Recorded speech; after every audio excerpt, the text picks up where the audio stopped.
Okay, I think it has started.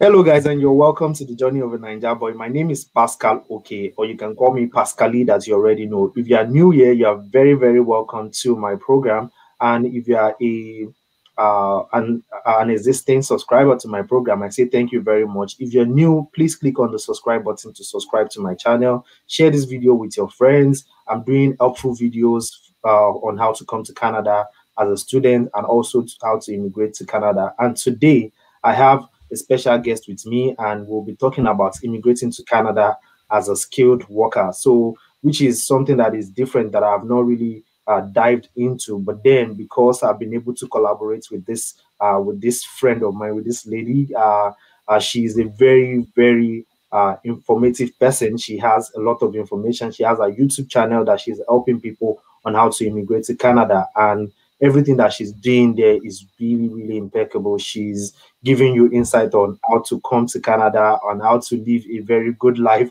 in Canada. She's a nurse, and she's going to be telling us about herself. And before, without further ado, I'm going to introduce her, and I'm going to bring her on for you guys to meet. So, guys, I would like to introduce you to Joyce. Joyce K, that is our channel, and she's going to tell you more about herself. So it's good to have you on my channel. Welcome, and thank you for joining me. So can you please introduce yourself to our viewers today?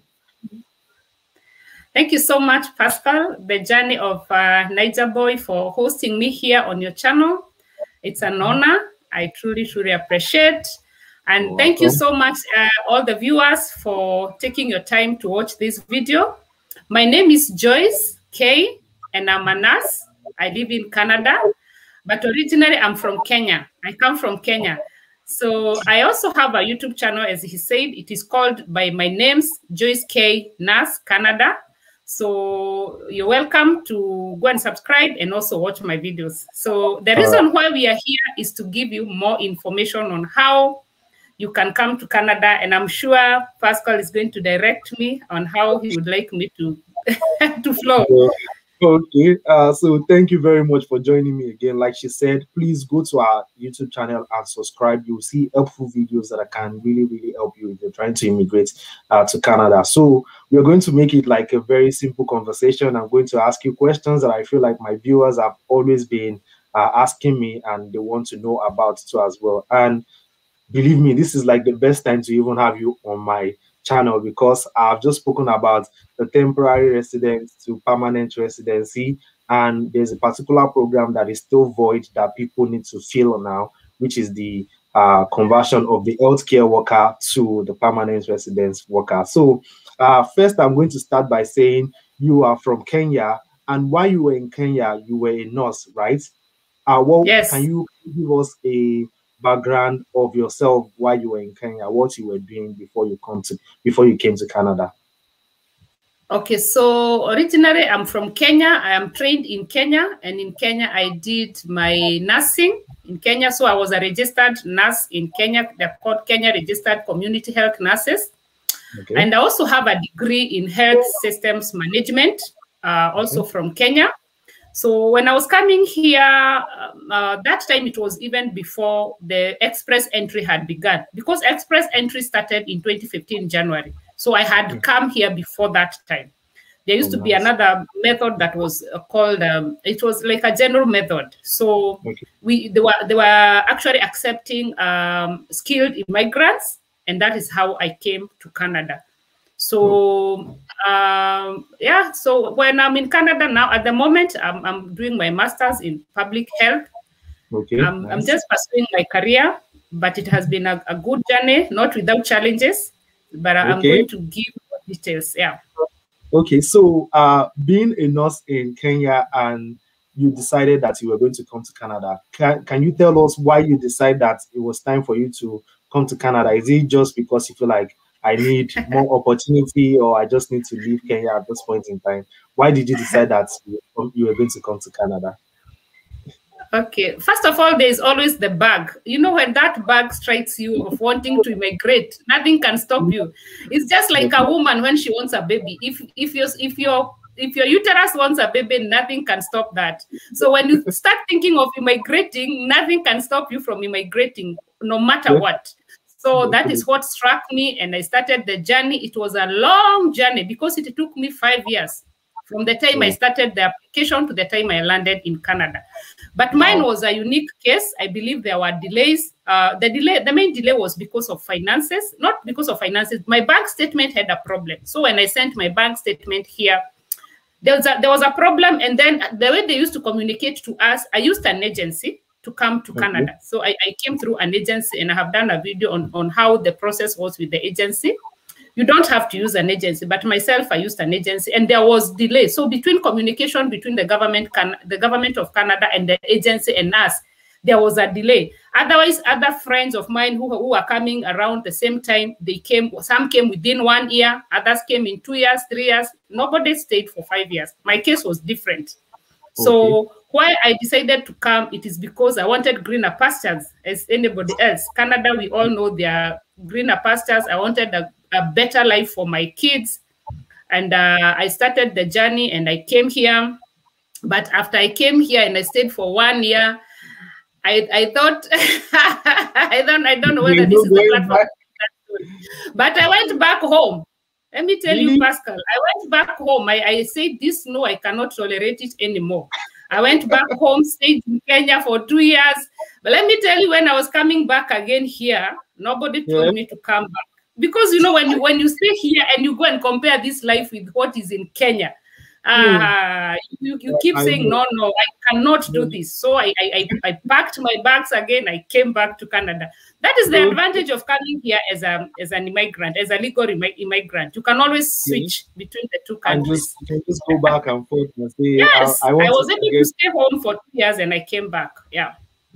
Okay, that was good. So let's talk about the financial part of it. I know that the program that you came for that time was different compared to what it is now as an express entry.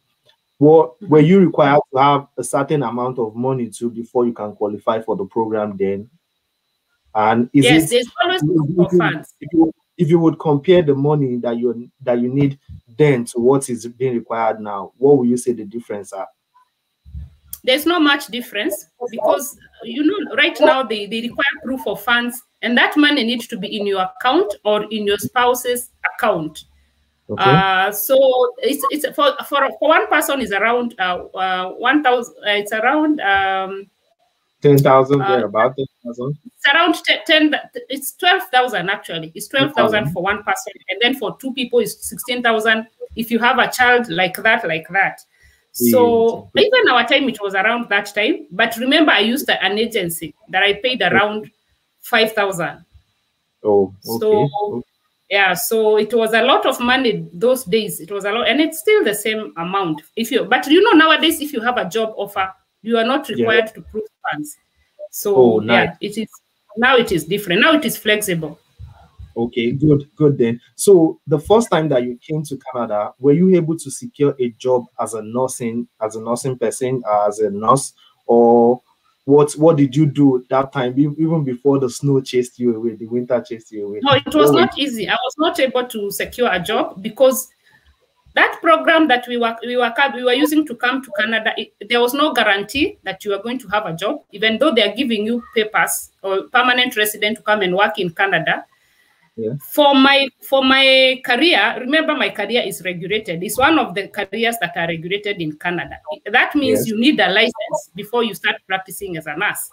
Okay. And my spouse also is in a regulated career, so both of us needed licenses. So, and even when I was coming to Canada, nobody told me to start the process for applying for my licenses, and that is why I decided to start YouTube channel so that I tell you as a nurse, if you're coming to Canada, make sure that you start your registration or your regulation process way before. When you start realizing that there's light at the end of the tunnel, when you start realizing that for sure you're coming to Canada, start that process for getting your license. So that by the time you're landing in Canada, you already have your license and you can start working. Otherwise, most nurses that came with me during that time, most people were doing personal support worker or like an assistant, a nurse assistant before you get your license. So, but at least now I know, I know at least now people know. And if people don't know, it is good that you know as a nurse, you need to start the registration process way before you come here, because it involves sending your documents for credential evaluation at West, not at West. For nurses, it is at NNAS. And also for your provinces like Ontario, where I live, it is CNO. So you start sending your documents to NNAS, which is a verification organization that is in the US, but it is for Canada, but it's done by CGFNS in US. Once you send your documents there, you get a report. That report is sent to the province where you want to go and practice. For my case, it was Ontario. Then Ontario, they called it CNO, and then CNO is now going to give you a license to start practicing. A caution here, if you're coming as a nurse, do not start sending your documents if you're not very sure you will become a permanent resident. Because they don't issue a license to somebody who is not a permanent resident or a Canadian citizen. So you can do the whole process for sending your documents, but if you are not sure that you will become a permanent resident, it is all in vain. You won't get that license, because the last requirement will be provide us with an ID. Either you have a permanent resident card or you have the passport for Canada. That's a very important, So how long does this process itself take? And do you need to write an exam before you can be licensed as a practitioner? For the nurses, it is a very long and tedious process. It takes up to 2 years. For my case, it was actually longer than that, because what happens is that if you don't have a license within the first 2 years, your file expires. So if your file expires, it means you'll start all over again. And that is what happened to me. So there was a delay, because remember where we are coming from. I come from Kenya. Before I sent my mom to go all the way to where I trained, because I trained in the village, like somewhere she has to travel 4 hours. So that time there were no even electronic way of sending documents. So before she leaves Nairobi to go to the village to collect my transcripts, the tutor sends the transcripts, and then when they come to Canada, they realize they were not stamped, or they missed the date, one of the dates when I joined the school. It has to be returned and sent again. So the process delayed, and it took more than 2 years, and then it closed. When it is 2 years, they close it. They tell you start all over again. So you pay new afresh, and you send new. So now I understand. Now I understand why you say that you should put everything in process immediately you start. And I feel like because things are different now, there's a faster way of sending documents here and there. Now it's electronic. Maybe things will be more easier for people to do and everything. So when you were able to finally get your license and start practicing, what were the things that you feel like, if I had done better that time, maybe this would have been different for me now? You understand? What are those things that you feel like is different from now compared to when you were trying to get your licenses and every other thing? I strongly feel if there was somebody who had a YouTube channel like mine and was telling me what to do, I would have done better. But those days, even if YouTube was there was nobody who was talking about the immigration process the way I'm doing it, because now I'm trying to tell people, do this before this, do this before. Every step I explain to people. So if somebody had told me that, my process would have been very short. But all in all, God has been faithful. Thank God. And I like to say to people that are watching us right now that Joyce has been very meticulous in the way that she put out a video. In fact, she's even more versatile than me. She put out video like almost every single day to move to Canada. So she is a very good resource for you to even go to. Check out her channel. She's Joyce K Nurse Canada. Just check it out and you see that you have a lot of helpful video on how to immigrate to Canada. Mostly what I've been into is how to immigrate as a student and everything. But then she immigrated as a skilled worker, and then she has been able to gain a lot of experience in that area and also help people in how to immigrate. So let's move further. So now that you've been able to immigrate to Canada as as a skilled immigrant in Canada? You stay in Ontario. How is life in Ontario, and where do you reside specifically? You don't need to tell us the name or the street address, but the city where you are in Ontario, and how is life in that place? First of all, you know, I have lived in so many cities in Ontario. The city where I'm living now, currently I'm living in the village. I'm living in the rural part of Ontario. And before I came to the rural part, I like saying that, so that people can know that in Canada, there is also the rural community. And that is what I talk for. So before I came to the rural part of Ontario, I had lived in Toronto, I had lived in Brampton, I had lived in Newmarket, and those are big, big towns. Yeah. But because I have kids, I had to look for places where there was not so much noise. I needed calmness. I also needed schools that are mainly in the rural communities, because where I am, people speak a lot of French. So I wanted my kids to learn French. That was one of the drive that really, really encouraged me to come to the rural, because I was able to get a full French school, which I was not able to get in town, in Toronto. Right now, they go to a full French school. No, remember, Canada, there's full French. There's French immersion, which is 50-50% French, and there's full, they learn French, everything, even in maths. And then there's English. So in the big towns, those schools are very competitive to get a full French school. But I was able to get that in the rural. I think that was the main drive for me. Yeah. Okay. Nice. So now that you are here with your family and everything, let's talk about immigrating to Canada. What are those things that you feel like people need to put together based on your experience now and the videos and the research that you've been able to do and the help that you've given to other people? What are the things that you feel like people need to put together now if they are trying to immigrate to Canada as a skilled worker specifically? Okay.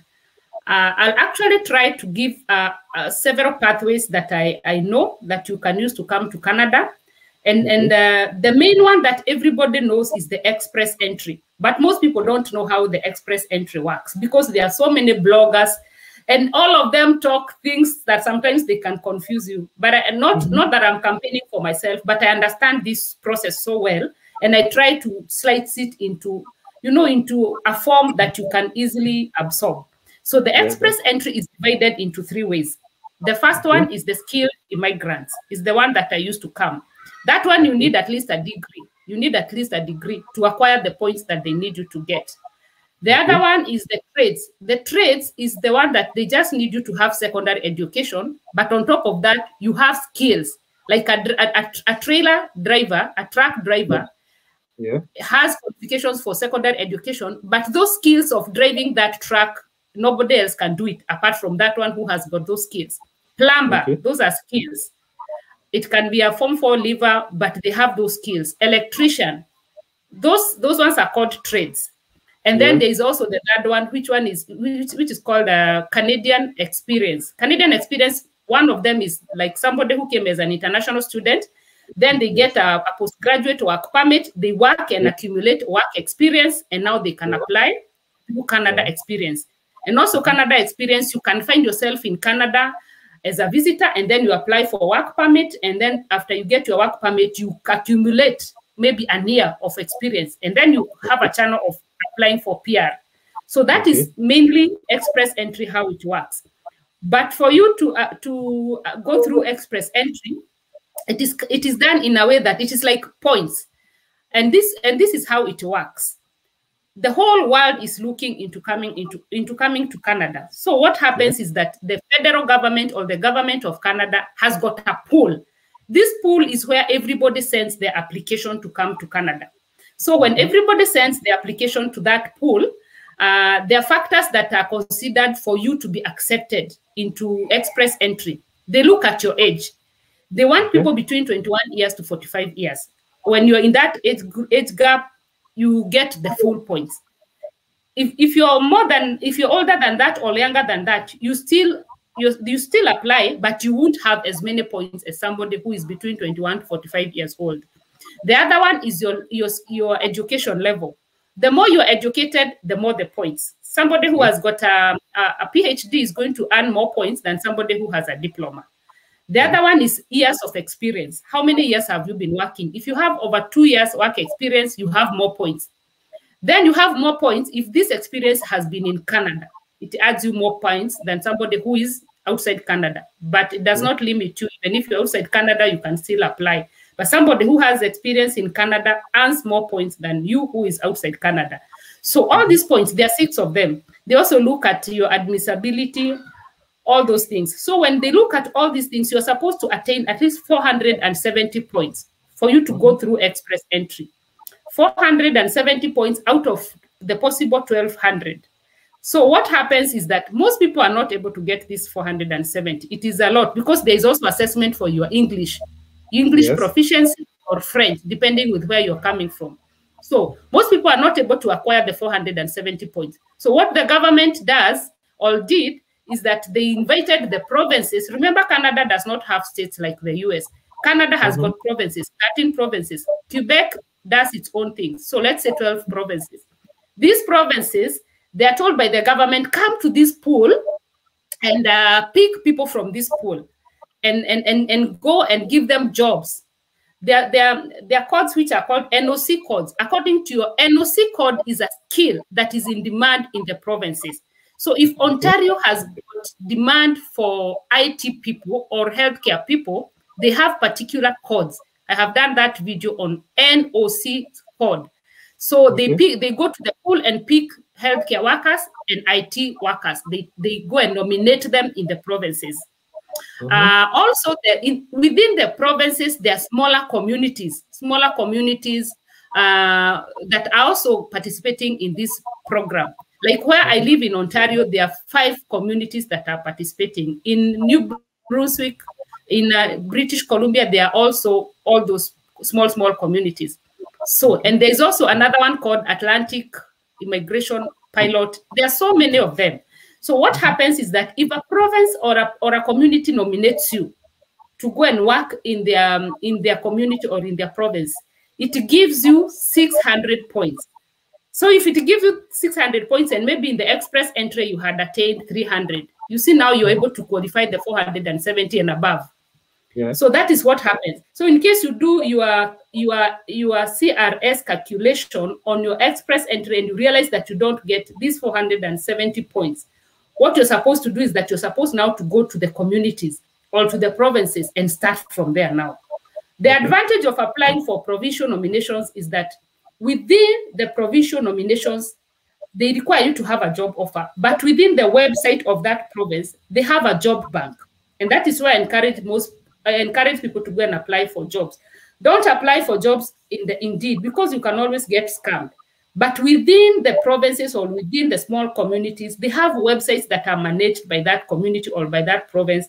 And those small websites, they try not to allow scams. So it is very rare for you to get scammed there. So you can find a job there. And then once you have a job offer, that is what we were saying in the beginning.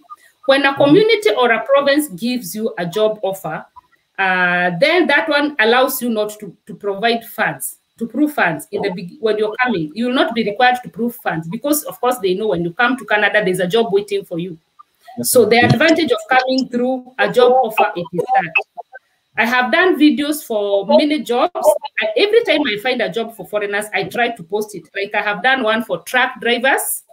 And I have done another one for IT people. For the IT people, it is expiring on 15th. I don't know when it's 15th. People can still apply for that one. It's the expiry date for application. Today is when? Today is 13th. So you can go to my channel if you are an IT guru or an IT person. You can go to my channel, watch that video, apply for IT. There's a job opening for foreigners. And it is in New Brunswick, and they need so many immigrants, so many. So you can go and apply, and they don't need any WES verification or any IELTS in the beginning. You just need to sign up, and then later you can go and do your English and your verification for your documents. So go and sign up before the 15th. So generally that is how the program works. Okay, nice. Thank you. Thank you very much.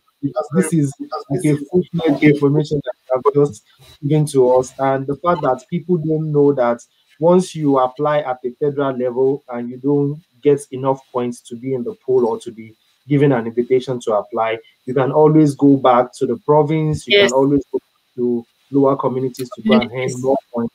Then you go back again. And again, another thing that I would like to say to people is that recently the points to qualify you from the pool has been lowered from 470. The last invitation that we're giving to people as low as 350, 300 or so. People were just selected. So one thing that I always say, and I've shared on Joyce's channel too, is that if you don't play lotto or you don't play the lottery, you can never win. If you don't even put in your applications, there's no chance for you to even qualify for this. I think another one that I feel like you need to talk about more is the skilled workers, the people that do not need a degree to come to Canada. How important is it for them to have the skills, and how can they prove that I have these skills as a truck driver, as a plumber, as any other, as a carpenter or anything? How can they prove it when they're applying to come to Canada? Oh, that's a very good question, because like the one I advertised for the truck drivers, remember Canada requires so many truck drivers because Canada needs to move food from Canada to the US, which is our border, which is our neighbor. So I have a case scenario of somebody who has been nominated by New Brunswick to come, who has gotten an employment in New Brunswick to come as a truck driver. And he was telling us that he kept applying over 300 jobs and he was not getting them. So how he learned it, he saw another Indian on the social media, and that Indian was saying that, oh, why you people, you don't get these jobs is because you don't do a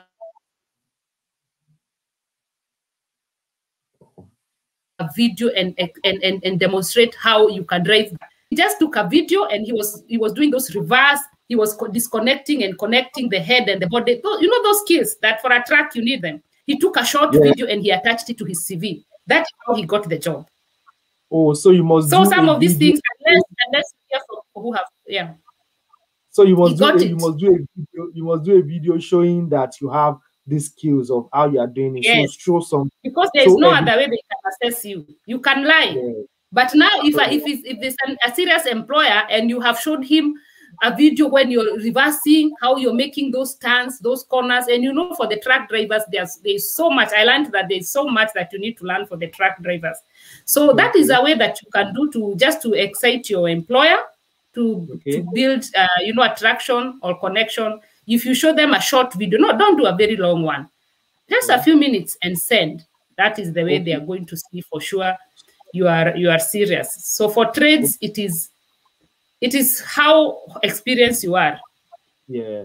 So it is easier to say for clarification purpose, meaning that when you are trying to apply, you're applying for the jobs first, and it is your employer that you need to prove to that I have enough skills to be employed for this job. Yes. So you don't need to prove that to immigration. So once you get employed, so once you get employed and you've been given a letter of employment by your employer, does that really save you a lot of other documentation that you need to submit within your application for the express entry itself?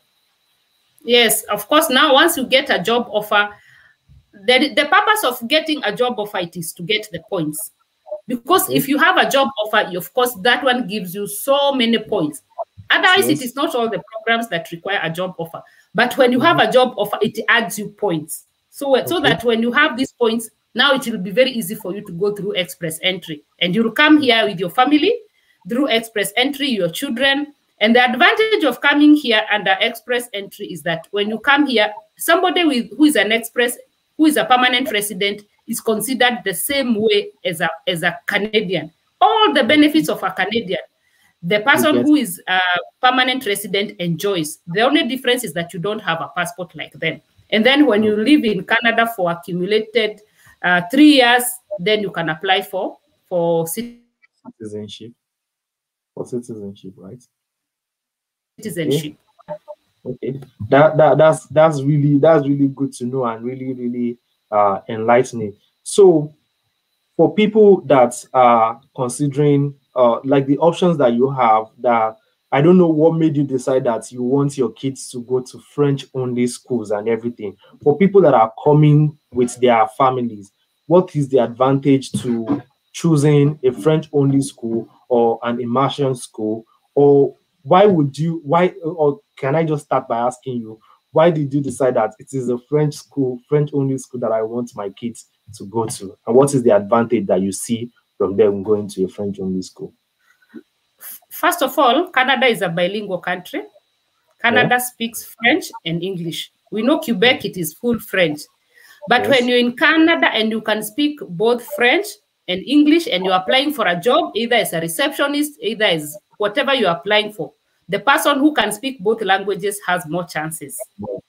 So if you cannot manage to get a full French, try and put your kids in a French immersion schools so that at least they can communicate in French.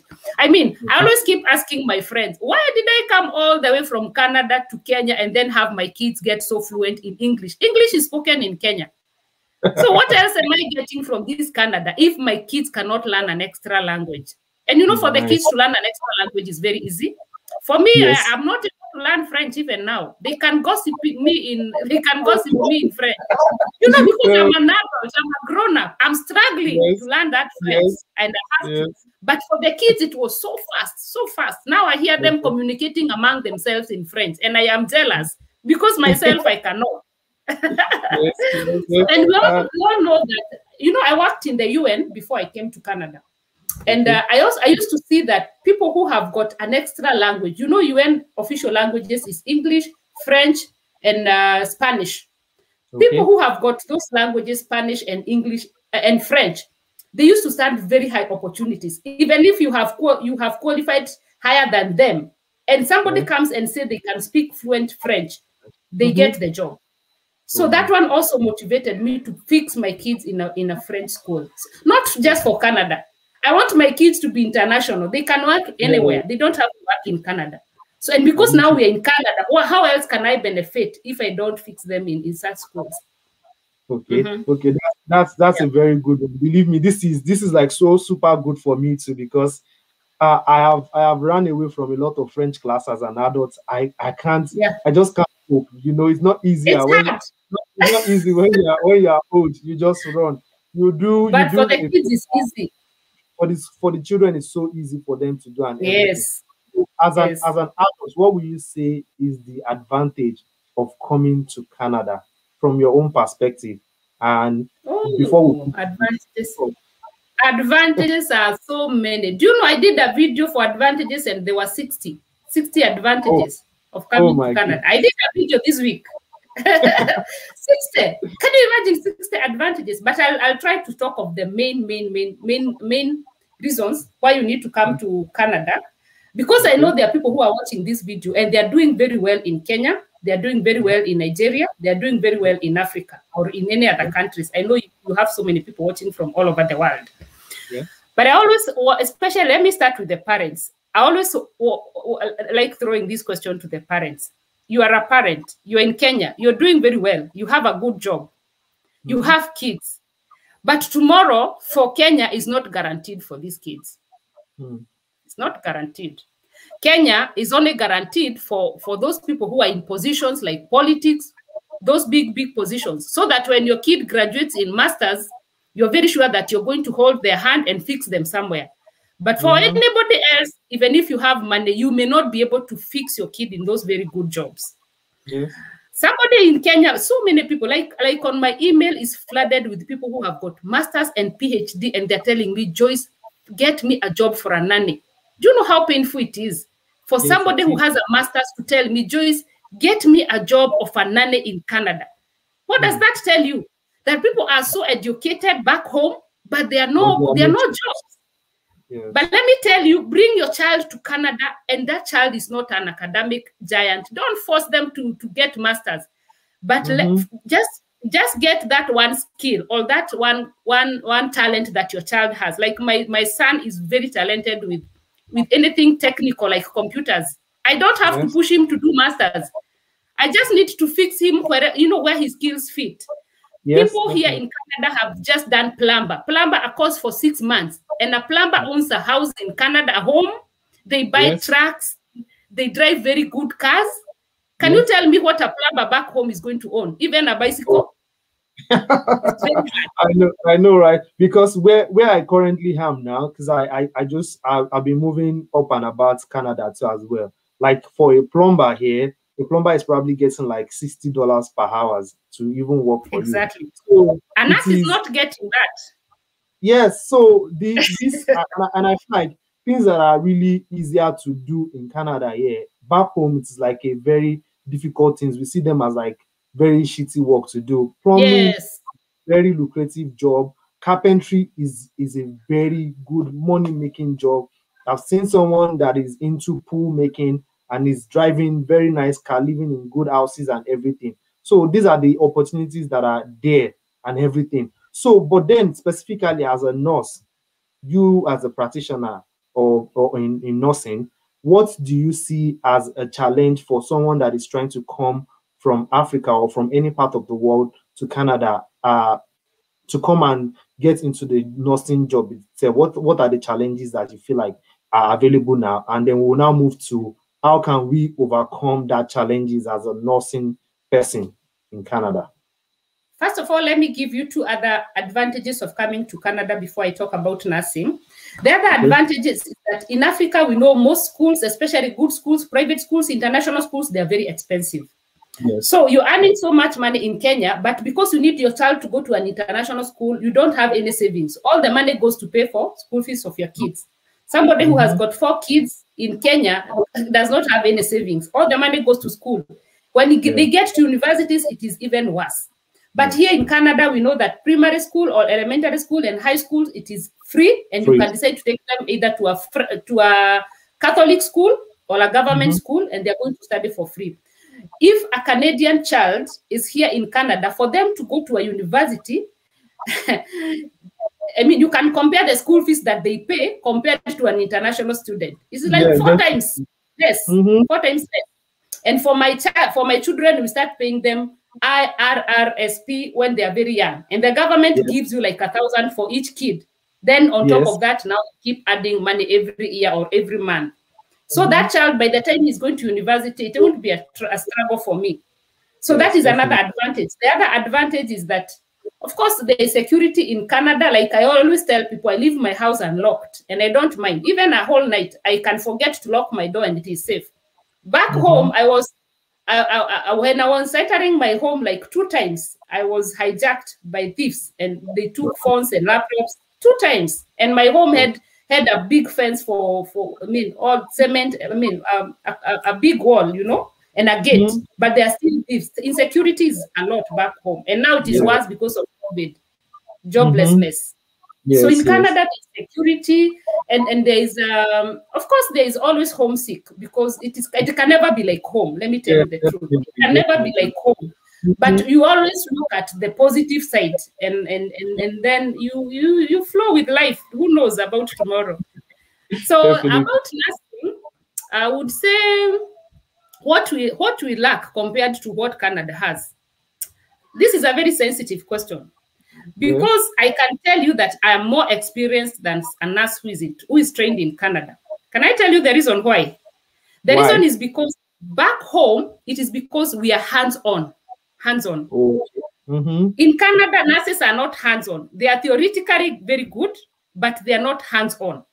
Back home, because of maybe because of this shortage of nurses. Yes. Oh, like me, I was a midwife back home, and the hospital where I was working, in one night, I would conduct deliveries for 10 mothers alone, all by myself. A night shift, I'm only given a cleaner for the floor. There are times I would remove gloves.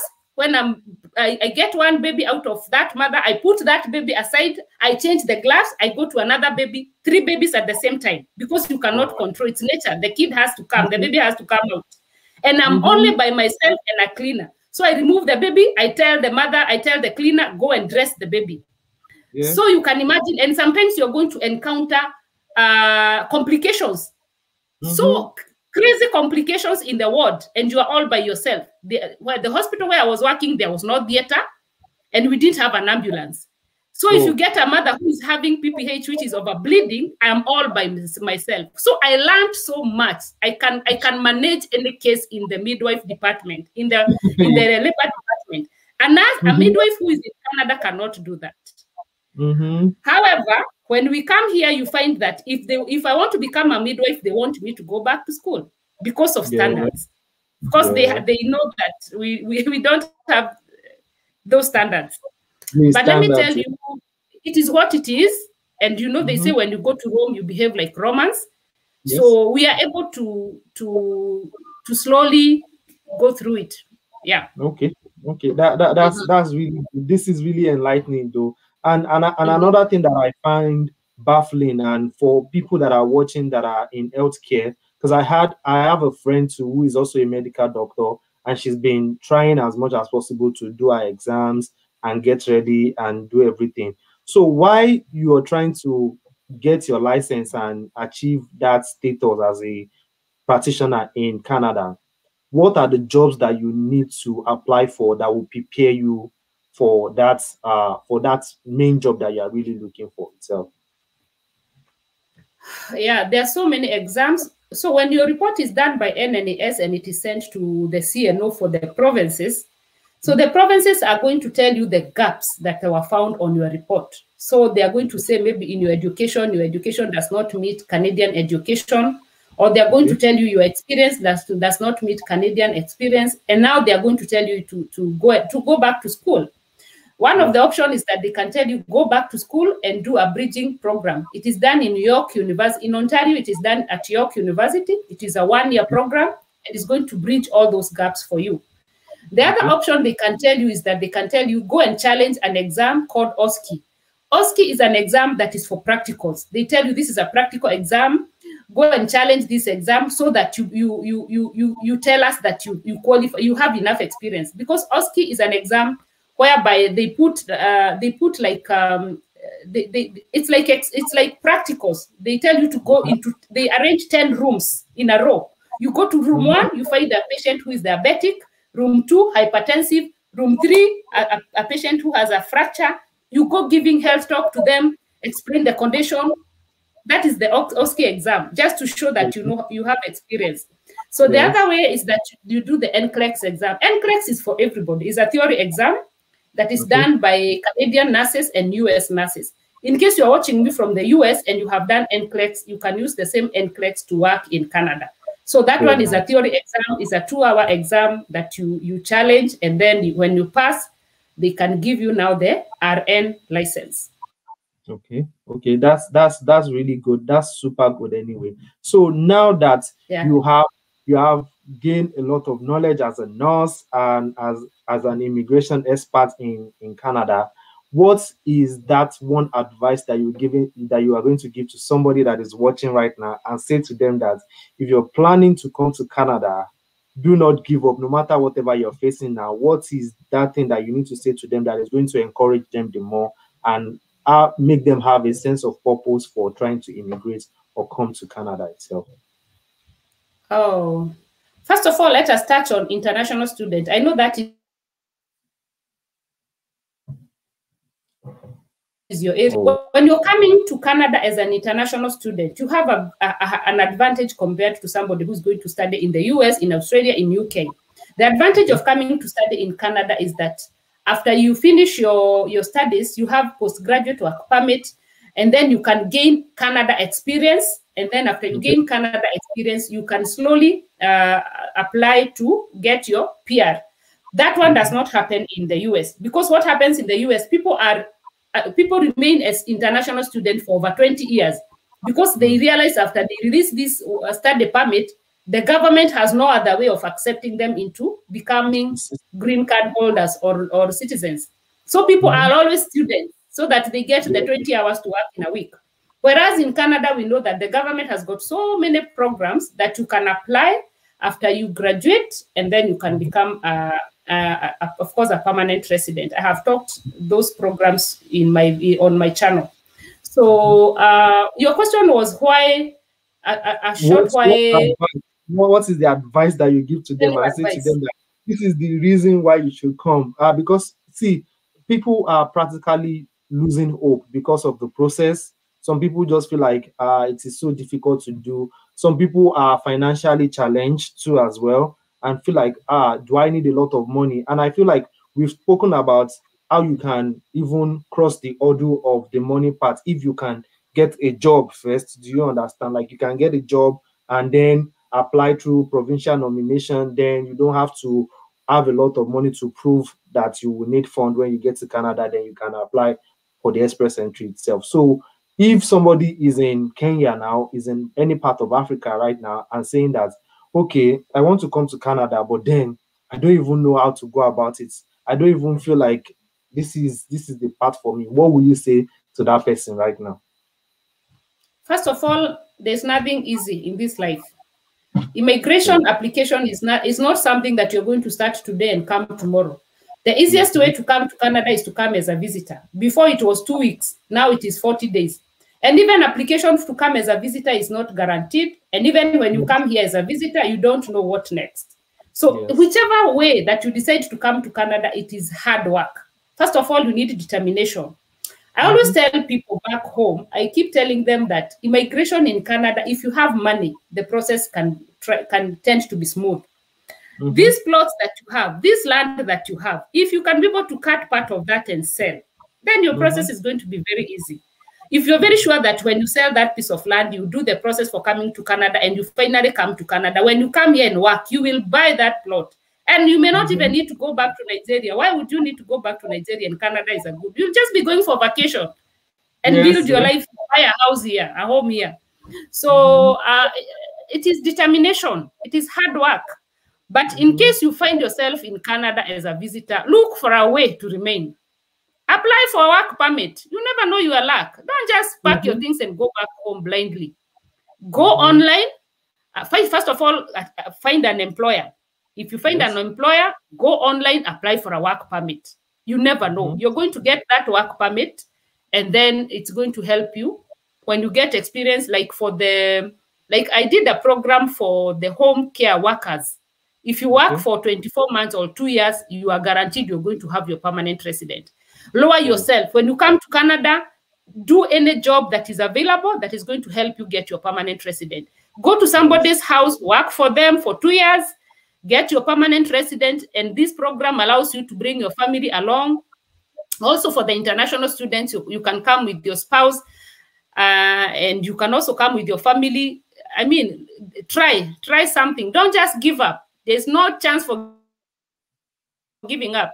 Me, I'm a Christian, and I keep telling people, if I don't go to that land and I stay here where there is poverty, where there is war, I will still die. If I don't go, I will still die. If I go, I will die. I'll still die. So why can't I just go there and die there instead of staying here and dying here? So me, I tell you, go, come to Canada and die here. You'll say you tried. So don't just say that you tried anyway. This has tried. this is good. It has been good talking to you. Believe me, like, I've learned a lot personally by myself, and I feel like viewers that are watching us right now have learned a lot too. And people, if you need help, if you need information, go to Joyce K Nurse Canada YouTube channel. There are a lot of videos. Believe me, like I said to you, there are a lot of informative videos for you to watch, and she's always available for you to get in touch with her too. If you need help from me too, I also have a website that you can visit. It is www.passcoke.com, and you can always get in touch with me there. You can always get in touch with Joyce K too on our YouTube channel, and she's always available to talk to you, to help you out with everything that you need. So thank you very, very much for coming on my program, and thank you for sharing all this beautiful information with us.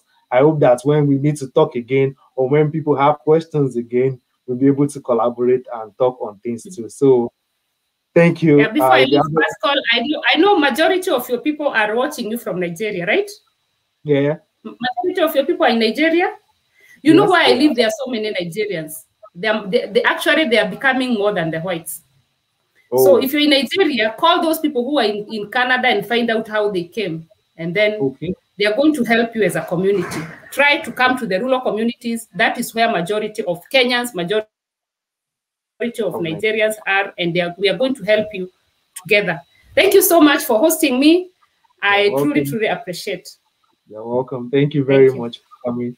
Guys, if you have not subscribed to this channel, make sure that you subscribe to my channel. If you've not subscribed to Joyce K, go to Joyce K channel, also subscribe, like our video, share with friends, because this is how we can impact your own world and every other person's world, by sharing information to you. I don't believe in hoarding information. She doesn't believe in that, which is why she's been doing a lot of video. Money apart from every other thing, helping other people is a very purposeful life. When you help people, you feel like you are achieving things, and this is what we are doing to help other people. So share, like this video, watch this video, subscribe to our channels, and if you have any question, you can always get in touch with us. So thank you, and have a nice Thank day. you. Bye. Okay, bye-bye. All right, thank you.